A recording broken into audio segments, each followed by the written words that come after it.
know, Armenia as a firm member of the Eurasian Economic Union, and we had statements several times by the Armenian Ministry of Economy saying that Armenia has no intention to leave the Eurasian Economic Union. We also saw Armenia apply unsuccessfully to the Shanghai Cooperation Organization. So we have a mix of diverse partners, but we do also have an accrued efforts toward the US and the EU, while Armenia tries to recalibrate its relationship with Russia.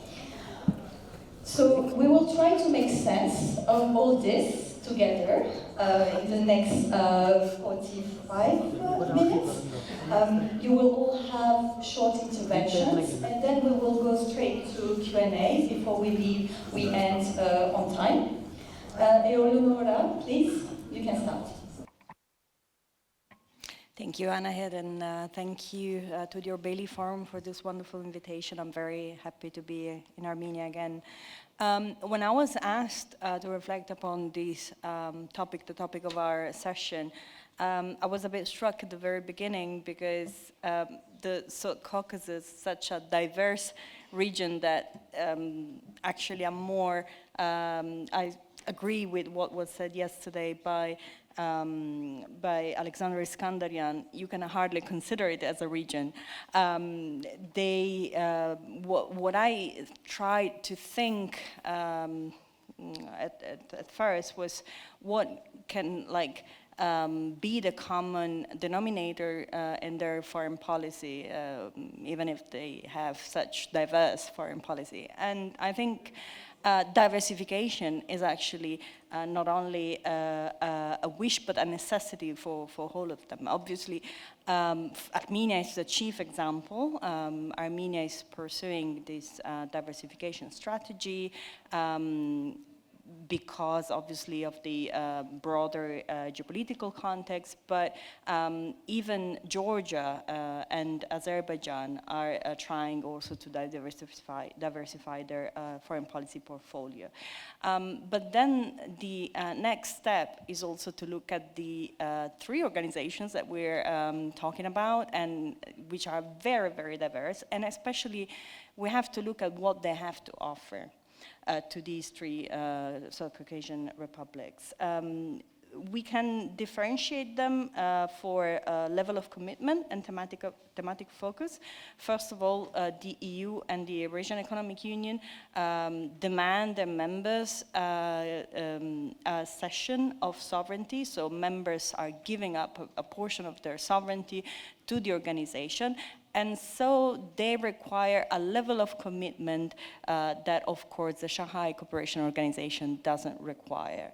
And then the thematic focus. Obviously, the Eurasian Economic Union is primarily only, so far, an economic organization. The EU is, and the CSCO are, they have both the economic and the political dimension. Obviously, the Shanghai Cooperation Organization is an organization that was born out of security concerns, as you know, the three evils that the organization strives to fight, terrorism, separatism, political violence. So the EU, obviously, for its own history, has enshrined the political cooperation in its own identity. But what these organizations have to offer is very different. The EU membership is either not desired or out of reach for all three South Caucasian countries. And I want to say it very clearly because this morning the Prime Minister, the Foreign Minister reiterated Armenia's wish to join the European Union. But I think it's important to be pragmatic and realistic. This option is so far not on the table. It could be a long-term plan, but both because of Armenia's membership in the Eurasian Economic Union and because of the EU's internal issues with enlargement fatigue, the problems with obviously the membership of Ukraine, but also Western Balkans countries whose process is stagnating at the moment. I don't think there are chances for a mid-term to even long-term prospect of Armenia joining the EU.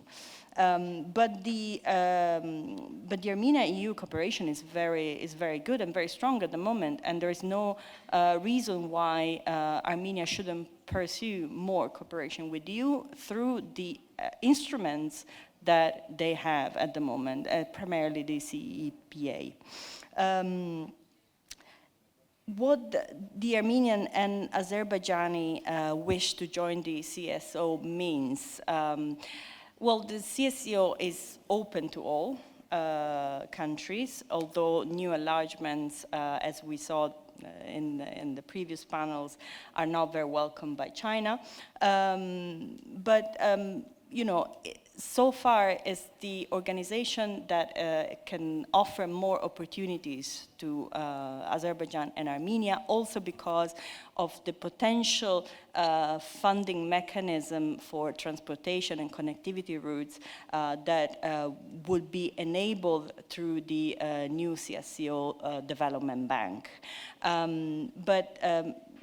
My very last remark, even if Armenia and Azerbaijan join the Shanghai Cooperation Organization, it is important not to overstate the importance of this organization. The SCO is a very valuable dialogue platform. It can enable cooperation among its members, but if we look at Pakistan and India, it doesn't prevent conflict among the members. So if we think of the SCO as a tool for peace or something, well, we probably will have our expectations let down by reality. Thank you for this comprehensive overview. Let's go next to you, Péter.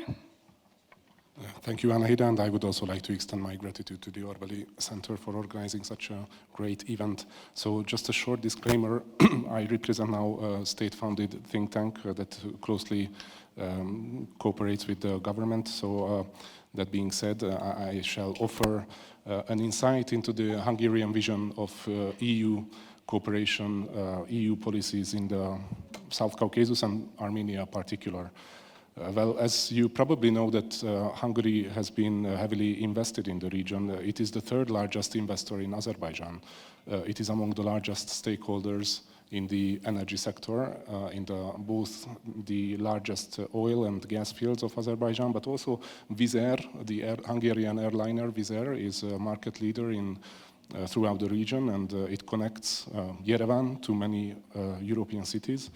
And we have a huge share in pharmaceutical. So that being said, Hungary has its interests in the region and investments, which requires stability. So the overall geopolitical interest for Hungary is stability for the region, and therefore Hungary has offered its help for Armenia, Azerbaijan conflict resolution. It has facilitated the safe return of some Armenian political prisoners from Azerbaijan to Armenia, and even offered the venue in Budapest for signing the peace treaty. Hungary welcomed the peace process, that it was in a bilateral level, and it welcomes all initiatives for fostering the implementation of the treaty and the ratification. Hungary is supporting Karabakh Armenian refugee communities in Armenia, also provided summer vacation for more than 100 Karabakh Armenian children in a Hungarian summer retreat 2 years in a row, while at the same time it closely cooperates with Azerbaijan on demining and rebuilding efforts in Karabakh, actually together with Italy, Slovakia, and Britain. So as for Armenia's European perspective, Hungary is ready to deepen economic ties throughout the EU and on bilateral level as well, from trade to investment to foster legal structures of deepened economic partnership. However, Hungary is deeply concerned about the lack of strategic vision from the side of the European Union with regards to the South Caucasus, and sees some strategic risks from the European part. First and foremost, the EU made a strategic mistake when it jeopardized its partnership with Georgia. And make no mistake, it was the European Union, some member states in particular, that halted Georgia's EU accession process last May. And the first mistake was EU pressuring Tbilisi to join the anti-Russian sanctions regime and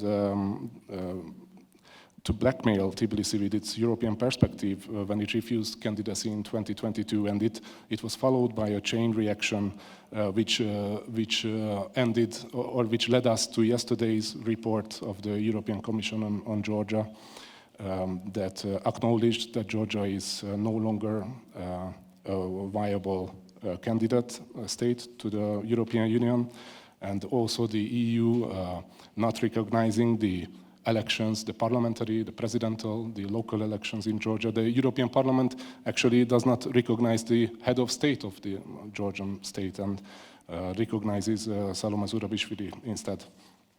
Hungary believes that this unprecedented pressure needs to be halted and direct communication with the Georgian government need to be re-established. And it has a lot to do with the EU-Armenia relations. Without the Georgian foothold, the EU has little room for maneuver in the wider region.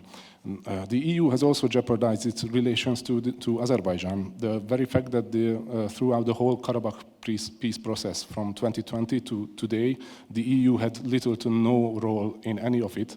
And the fact that Azerbaijan has also suspended its participation in the Council of Europe and all European political influence in Azerbaijan practically vanished is because the EU and some member states upset Azerbaijani diplomacy, and in Baku it is perceived biased and an unequal approach or partner to the whole peace process. Hungary believes that it was also a mistake by the EU. It must demonstrate extremely sensitive and attentive diplomatic practice when it approaches a decades-long military conflict in a region with such key geostrategic significance for the continent. Hungary has practiced attentive and sensitive diplomacy for these two countries, and as a result, it has appeared, I don't think it's an exaggeration to say, that within the European Union, Hungary is the closest political partner of both Georgia and Azerbaijan. And it hopes to develop its bilateral ties with Armenia too. I could make a lot more arguments, but I will just make one last one, considering the time. The EU, if the EU will once have a strategy for its engagement in the South Caucasus, it must be in agreement and in close cooperation with Turkey. Any connectivity project must run through either Turkey or the Black Sea, and it cannot be stabilized without Turkey. And the Caucasus neighborhood is the least of Hungary's concerns when it comes to the EU-Turkish relationships. There is migration, energy, supply chain, security. Turkey is one of the most important partners of the EU, yet bilateral ties are worsening for many, many years now. If the EU is indeed striving for a place in the geopolitical map of Eurasia and the South Caucasus, it must adopt strategic culture, and after that it can attempt to go on with its democratic mission, democratization mission, because norms without strategy are as useless as laws without enforcement. The case of the European Union's ties to Belarus, Turkey, Georgia, Azerbaijan, or Russia, for that matter, stand as witness for that. Thank you. Thank you, Peter. It's interesting to hear that the perception was that there was a biased approach to the peace process in favor of Armenia, whereas from an Armenian perspective, the bias was the other side, given that the EU and EU and Azerbaijan actually signed an energy partnership in summer 2022. Sorry, just that it's Baku's perception. Yes, yes. And it must be acknowledged. Yes, yes, yes. Albert, please, we can discuss later. Well, thank you so much, dear Anahide. So good afternoon, dear ladies and gentlemen. I feel now really privileged for being a particle, a small nucleus in peace efforts, in gigantic, let me say, peace efforts initiated by our government, aimed not just to keep and build peace in our region, but to truly transform it, thus making it peace crossroads. Honestly, South Caucasus has long been described as crossroads of empires, of faiths, of languages. But crossroads is not merely a place where paths intersect. It's where choices are made. If the routes that once carried armies carry trade, if the lines that once divided can connect, then geography itself becomes diplomacy. And in that transformation, the meaning of peace changes. It ceases to be a pause between conflicts and becomes a system of creation. Recently, I had the honor to co-author, together with the Minister of Economy of Armenia, Dr. Papoyan, an article in an international journal. And the conclusions were quite unambiguous. Trade in our region is not just an abstract transaction. It's a function of trust, distance, and stability. Where political risk diminishes, trade intensifies. That's very banal. Where uncertainty grows, exchange occurs. Our economic models, as technical as they may sound, tell a deeply human story. The model's explanatory power, R square of 0.64, reminds us that nearly 2/3 of our trade variations can be explained by structural realities, not our wishes. In 2024, 10 product groups, gold, gas, silver, oil, wheat, aluminium, and even chocolate, defined Armenia's imports from Russia. Their shares range from 54 to nearly 100%. This may be interpreted as a true exposure. Yet the opening of new transit routes through Azerbaijan and Central Asia could begin to alter this structure. Kazakhstan exported 1.12 billion of wheat in last year at $190 per ton of wheat, compared to Russia's 292. The same pattern, or the similar pattern, let's say, holds for aluminium, oil, and silver. On the other hand, in 2024, Armenia-Turkey trade reached around 90 million USD. If full normalization occurs, Turkey's share in Armenia's total trade could rise, according to our model estimations, by the way, from 1 to 10%, with potential exports totaling 185 million and imports around 700 million. Economic aspect of peace is measurable in created jobs, in prices stabilized, in lives improved. Every kilometer of open route, every reopened communication is a heartbeat in the body of peace. But the question is how to preserve and institutionalize such peace. How to ensure that economic gains of openness are not once again subsumed and swallowed by fears and political muscle flexing. I have attended many forums. I believe you even more than me. Beautiful venues, inspiring panels, excellent coffee breaks. We come, we speak, we nod, we build our CVs. Movements, however, happen rarely. Yesterday, I was preparing for this discussion. I caught myself thinking, how to make sure this isn't just another speech. Whether it's good or bad, delivered with or without accent. By the way, I have beautiful Armenian accent, I believe. With or without applauses, how do I say something that truly matters? Something I myself would believe in today morning, not as an economist, not as head of department, as Anahide described me, and that's true, but as a citizen of this region. Something that could, in my modest way, make peace a little more tangible and to complement our government's initiatives. The answer is to make peace measurable and valuable. If emissions can be priced at carbon markets, then stability can be priced through peace markets. I propose The establishment of Peace Dividend Index, developed by an independent agency, supported and co-funded by the European Union. The index would quantify the tangible economic benefits of stability, i.e. the growth in trade, investment, transit, and risk reduction, and publish them transparently, with credibility equal to a Eurostat indicator. On this foundation, Armenia, Azerbaijan, with or without third countries, the modalities can be discussed, and with the participation of the European Union probably, could co-establish a South Caucasus Peace Fund. The fund would issue peace bonds akin to green bonds, financial instruments whose interest rates move with the level of peace. When Peace Dividend Index rises, the cooperation strengthens. The interest rate falls, vice versa. There is little or less avenue for cooperation. If that happens, peace becomes the dividend we earn on wisdom, while conflict, the penalty we pay for its absence.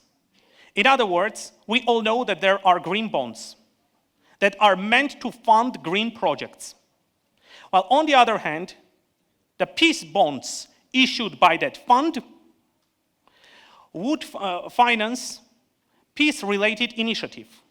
And it's not only about money. If tensions rise, if border closes, or the trade route is disrupted, the index falls. Borrowing costs increase, not only for those bonds, but overall, the cost of the debt. And so it will entail heavy political price. Reputation would suffer. Investors' confidence would erode. And leaders would feel the cost not only in markets, but in their own legitimacy. This way, peace becomes both the moral and the rational choice. This is the economics of trust. This is the economics of trust. Peace translated into measurable, investable, and renewable asset. It replaces fragility with feedback, transforming goodwill into structure. The European Union, whose own unity was born from shared prosperity, can once again lead by example, not through patronage, but through partnership, by investing not in infrastructure alone, but in institutions, the artery of trust that keeps peace alive. Our crossroads are more than geography, but about the kind of future we choose to share. Armenia's mission is to turn its geography into diplomacy, its limits into links, its distance into connection. And if we succeed, if our region becomes not just a place to pass through, but a place to belong, then perhaps one day people will say, peace here wasn't just signed, it was built. And after this forum, I will write the blueprint of this proposal, and through institutional chairs, we'll think of communicating it with relevant government institutions. Thank you. Well, Albert, first, your accent isn't Armenian, so much. Second, you are such a poetic economist. It's very rare. And thank you for a concrete recommendation to move forward. With that, let's go straight into the Q&As. Yes, you can go respond quickly, and then the gentleman over there was... I just wanted to respond to a couple of remarks that you made. First of all, I think you've been a bit unfair with the EU during the peace process. There were a lot of EU-led meetings between Armenia and Azerbaijan, but then, as you know, Azerbaijan really wanted a bilateral, fully owned peace process, so no foreign actor was allowed in, not even the EU. And actually what Trump achieved was only after the terms of the peace agreement were agreed on by Armenia and Azerbaijan already. The second is the Council of Europe. Well, there was a corruption scandal involving also Italian politicians, so of course the EU has to prosecute that, and I don't think we cannot prosecute these crimes just not to upset a country. I mean, that's the law. Can I respond to the response? Maybe respond the response of the response. Okay, so thank you very much, Eleonora. The fact is that European political cooperation with Azerbaijan has significantly decreased since 2020, and I think this very much cuts back European room for maneuver in Azerbaijan. And this is the simple thing that we should keep in mind when approaching this question. And it might have some specific reasons, like corruption scandals, etc. And yes, Friedrich Merz and some other leaders organized meetings, but in the end it has no real merit. Just like most of the other outside players, like Russian leader did have merit, Russian integration, but neither did European. So responding responses. Well, thank you so much. Well, with due regard to all what you said, I believe that the modalities can yet be discussed. Of course, it might be more efficient to agree about that bilaterally and then to involve third parties, as it was in case of TRIPP, and every project, or probably any project, and it's not only about this normalization process, has its naysayers, has its risks, but we have two choices, either to say this or that country, I don't want to name any country, will hamper the process, will thwart the process, will undermine the process, and therefore, let's abstain of doing anything, or at least we can try. Thank you. First question, we have about under 15 minutes, I would say between 10 and 12 minutes. Thank you, dear guests. I am Arnold Bleyan, the Armenian Center for Democracy and Security. My question is for the representative from Italy, Ms. Ambrosetti.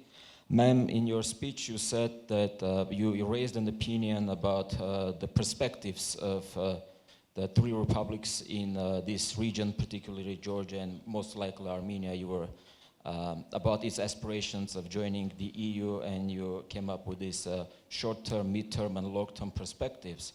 I just want to ask, is it your personal opinion? Is it the official opinion of Italy?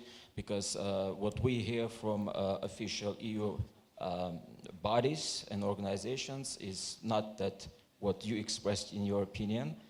And also, I think that having Georgia as our neighbor, who is a candidate state, and although there are some indifferences right now between Georgian officials and EU, it doesn't mean that it's going to stay like that forever. And obviously, for example, we know that Hungary is very supportive of Georgia today, and we can't really say what kind of governments will be formed. You know, EU is comprised of democratic countries, and there are free elections, and you never know citizens of which country will elect what government, whether it's going to be pro-EU enlargement or anti-EU enlargement. And with due respect, I think, in my opinion, it's really hard in these days to come up with long-term perspectives. And actually, in Armenia, last year, we passed a law saying that Armenia's accession. Can you just? I'm sorry, because I'm almost done. Yeah. I'm almost done. So, and now also, so this is also a law in Armenia, and with your opinion, we cannot abide by the law. So it's kind of contradictory. And your opinion also about the perspectives of Moldova, Ukraine, Montenegro, and Albania. And also maybe Mr. Kránitz can express their thoughts too, or the official opinion of Hungary and official opinion of Italy about the prospects of joining those 4 countries, and also Georgia. Thank you. Wow. Yeah. Okay, so first of all, I'm speaking just for myself. I have this privilege. I don't represent, not even my organization. That's me, Eleonora, telling my opinion. Yeah, I know about the law, obviously. I know that the European Parliament said that Armenia could apply if it complies with all the Copenhagen criteria. But honestly, also speaking with EU officials, it's really not on the table. I mean, the membership, Armenia's membership in the Eurasian Economic Union, that, as Anahide reminded us, it is here to stay. Armenia is not planning to leave the Eurasian Economic Union. Is a serious obstacle for joining, and it's a technical as well as political obstacle, as you know, because the Eurasian Economic Union is associated with Russia, and even if the war against Russia's war against Ukraine ended tomorrow, I don't think the relationship with Moscow would, go back as business as usual. But it's also technical. I mean, how can 2 customs unions coexist? As of today, you're right. But obviously, you cannot be part of 2 customs unions. It's like being married to I really wives or suggest that we husbands. take this on the side, and I will have a question for Albert, actually. Let me ask this to Albert. And also... one moment. And then we'll continue the questions. Albert, I did have a question prepared for you, which I think really encapsulates the paradox here. How can... Have I changed your plans? How can Armenia approach the de facto and de jure incompatibility between, its Eurasian Economic Union membership and its EU aspirations? Well, thank you very much. That's $1 million question, I believe. But economically, these frameworks operate on different layers. One governs tariffs and customs, the other shapes standards and institutions. Armenia can and should use this distinction to its own advantage. Our approach must be pragmatic, not ideological. Within the Eurasian Economic Union, Armenia benefits from predictable market access and regional supply chains. Through approximation with EU acquis, we gain alignment with world-class market. Without formal membership, then surely Armenia can synchronize this framework without contradiction. In fact, our position between them can be an asset, not a burden, not a liability. A form of economic bilingualism or bilingualism. Armenia can serve as a connector economy, translating between systems, reducing frictions, and turning complexity into opportunity. And ultimately, Armenia has the right to aspire and to be inspired. 10 or 15 years before the fall of Berlin Wall, it would have been difficult to imagine that one day Central European states would become part of the European Union. Yet it happened because hope matured into policy and courage found in legal form. This spring, our National Assembly did the same. Our government did the same. By the way, following citizens' initiative, it adopted a law formally launching Armenia's process of accession to the European Union. But there are no specific timelines. The decision is not merely administrative. It is generational. It reflects a society that no longer measures itself by proximity, but by principle, that chooses to belong not only by geography, but by values. So our path, as the legitimate body that expresses the wish and the voice of people, already made its choice. For let me say, not short, but quite long term. And we know our shaman, we know our way. Thank you. Sorry. Okay. Also, Armenia has been great, actually, in approximating its own standards to European ones, even without the association agreement, even through the CEVPA. No, it's true. I mean, there is a study looking at like some sort of products. So it can achieve approximation with the EU, even without membership. I would just like to raise everyone's attention to the fact that by the end of 2027, it will be banned in the EU to import Russian fossils, and it is already banned to import Iranian fossils. If Armenia is ready to take the risk, if it is a risk to import from Turkey and Azerbaijan, then it can be a viable option. Or it can do what France, the Netherlands, or Spain does, and import Russian oil refined in India through the Indian Ocean. It's not very clean and not very sustainable, but it can do that. These are the two options, I think. Thank you. I believe that Sosi has a question. Short, please. Thank you. I will address it in my own remarks in the next panel, but just since we have a senior research fellow from Hungary, just an observation. The thing is that this is apparently a forum where we have official representatives and we have think tank representatives and expert representatives. So as Mr. Mirzoyan mentioned this morning, we expect not to present the state positions, but basically what you said about the perceptions in relation to the EU management of the conflict between Armenia and Azerbaijan presents not only the Hungarian official position, but Azerbaijani official position. And in Armenia, as already my colleague Ms. Pilibossian mentioned, we have the opposite perception, and I am not talking on my behalf, because I am apparently from pro-EU circles, but our public in general, our opposition, many groups think exactly the opposite, that the EU has been biased in favor of Azerbaijan. They haven't condemned the military offensive in Nagorno-Karabakh in September 23, and they haven't imposed any sanctions. And we know that Hungary has been #1 country that has basically prevented any declaration condemning what happened.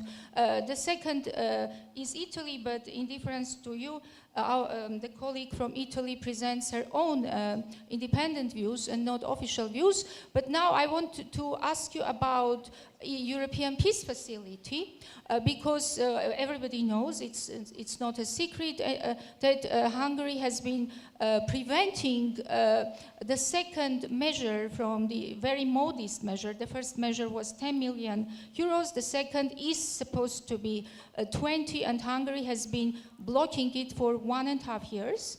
And it's also a bit strange, especially in the light of the peace process, because everybody knows that it's very soft security assistance. It's all medicals and logistics, nothing hardware, no weapons, no little. And I would like to ask you whether you, as an expert visiting Armenia, can present this perspective that it doesn't, it's kind of counter-logical to continue to block this second European peace facility measure by Hungary.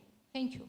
Thank you for the question. And as an expert visiting Armenia, I can only offer to explain what you asked, the Hungarian vision of this whole process. It's not my vision, but I can offer you an insight to what they at the Hungarian government might think. And we can take, for example, the first instance when Hungary was blocking peace facility funds for Armenia. Then it withdrew its veto when the EU pledged the same amount to be transferred for demining efforts in Karabakh. And then Hungary withdrew its veto, and the same amount could go to Armenian defense and the same to demining efforts in Azerbaijan. The same standpoint stands today.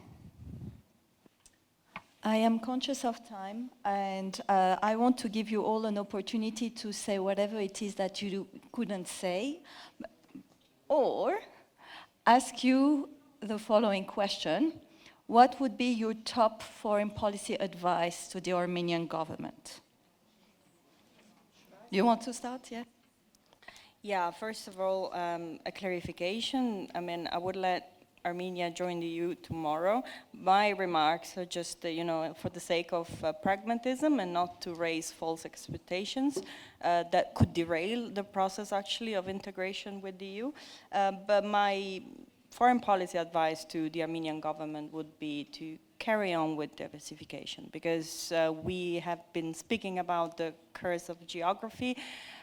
Geography can be a curse, can be an opportunity, but I think to fully ripe the benefits of geography, diversification is a must for a country like Armenia. But so what does it mean concretely then? Concretely then is to continue its path towards more integration with the EU without insisting too much on membership at the moment, continue having a multilateral foreign policy, continue establishing solid cooperation within the region as well, continue with the peace process, obviously, but that we very much support, and with also more relationship with Georgia. Yes, Peter and then Albert. Thank you so much. I couldn't agree more with Eleonora. So, some of you who know me, I've been researching, I'm a historian by degree. I've been researching the history of the Armenian genocide, the Armenian question in Europe. And yesterday we came to realize, or at least I came to realize, how Prime Minister Nikol Pashinyan is a fan of history, and also Garo Pailan has stated that we should learn from history, and what I would suggest for decision makers to study the history of the Armenian genocide, Armenian question. I'm not here to lecture of anyone of its own or his or her own history, but what I have seen that the largest Armenophile powers in Europe in the end of the 19th century and during the First World War was France and Britain.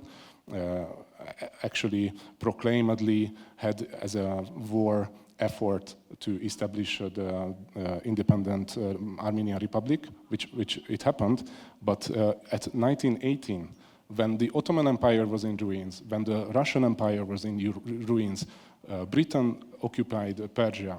It was the peak of its imperial rule globally. I mean, France and Britain. It had a window of opportunity to intervene on behalf of Armenia militarily. What did the British do? They went to Baku for the oil and recognized Azerbaijani authority over Karabakh, Syunik, and Nakhichevan.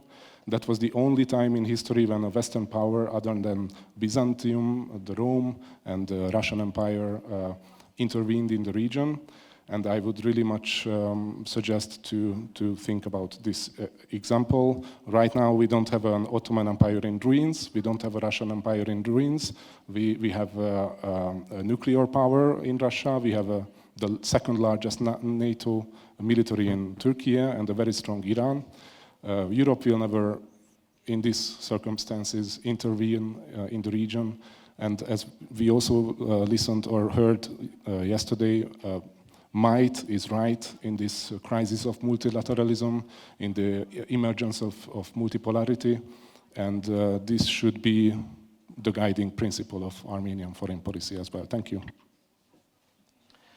Well, thank you so much. As I already made my very concrete proposal to our own government, I would take the first option that you proposed and to say something that I didn't manage yet to say.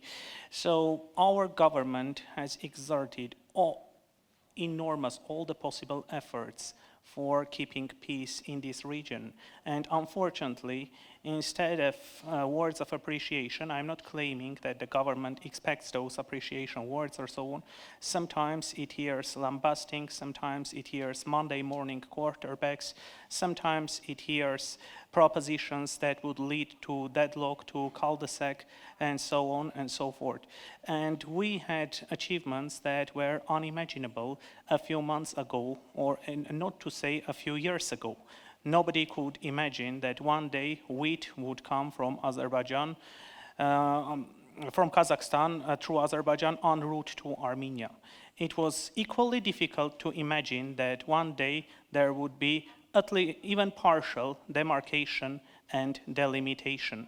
But this is a reality.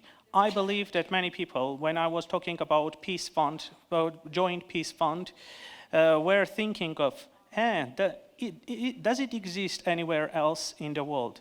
But if the same logic prevailed, Dayton Agreement would never have been possible, because Bosnia and Herzegovina is the most sui generis case one can imagine on earth. And there will always be naysayers. But when we go to peace building, when we have ideas that we believe would contribute to peace and would transform both our region and, more importantly, our minds, we shouldn't approach the other party with the hypothesis that, oh, we are constructive, we are good, but the other party is bad. Because if I believe, and if I give arguments saying that, if I put forward arguments saying that, oh, we did this, but Azerbaijani side, it failed, it didn't exert enough efforts to keep peace, then Rusif will bring 5 times more arguments. Then I will bring 10 times more arguments. And then he will respond with even more, let's say 25 times more arguments, and this will lead us to deadlock. That's why I believe that those words will be passed, but it's just an example. It can be any expert. Therefore, I believe that we shouldn't approach to the process with the mindset that we are the only constructive party and the other party doesn't want it. No, we should go with positive mindset, with positive agenda, and do everything within our power, something that our Prime Minister is doing to save lives, which is to keep and to nourish and to cherish peace. Thank you. Well, that was the last word. Thank you very much for a very interactive panel, and we will move to the next one under the facilitation of Georgi Mirzabekyan.